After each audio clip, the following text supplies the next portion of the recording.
I went into a hospital room in New York City. It's been, good Lord, 25 or more years ago now. A young black woman, not even 30 years old. I think she was 28 or 27, so 29, something. Beautiful girl, lay dying with AIDS. Her friend knew me.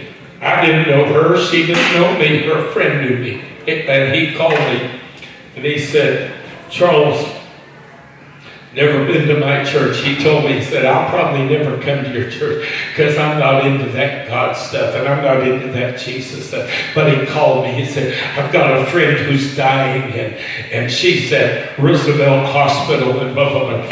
And I said, okay. I said, well, what do you want me to do about it?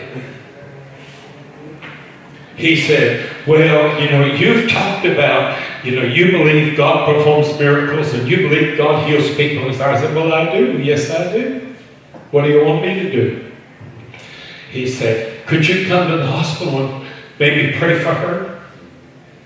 I said, yeah, but you're going to need her family to give permission. You're just her friend. You're not her family. I said, you're going to need her family to give permission. Long story short, he got the family, spoke to them. They said, by all means, let him come. So I went to the hospital after church that Sunday afternoon, anointed her with oil and prayed for her, laid hands on her, went home.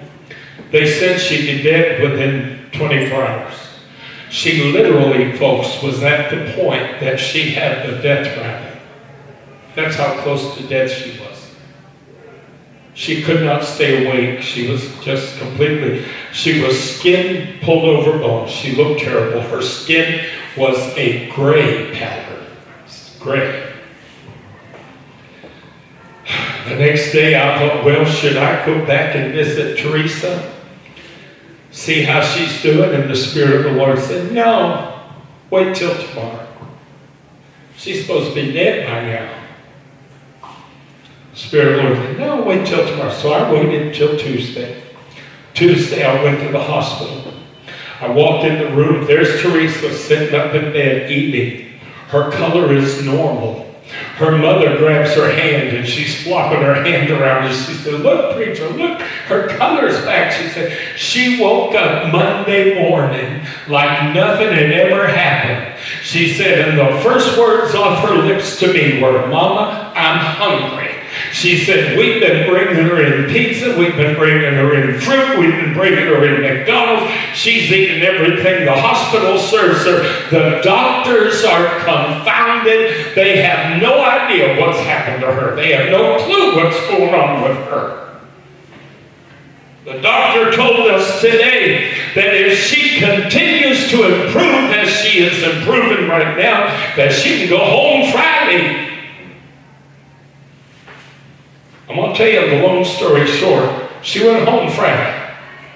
About a month later, I got a call from her on the telephone because I sent her mother a postcard. Her mother lived in Texas, and I was in New York at the time. And I sent her mother a postcard saying, hey, how's Theresa doing? And so Theresa, her mother told her, you should call Pastor Charles and tell him how things are going. So she called me. She said, I moved back to Texas. I'm back here with my family. She said, I've enrolled in school. I've got a job. She said, but preacher, let me tell you this. She said, the doctors cannot find the virus in my body.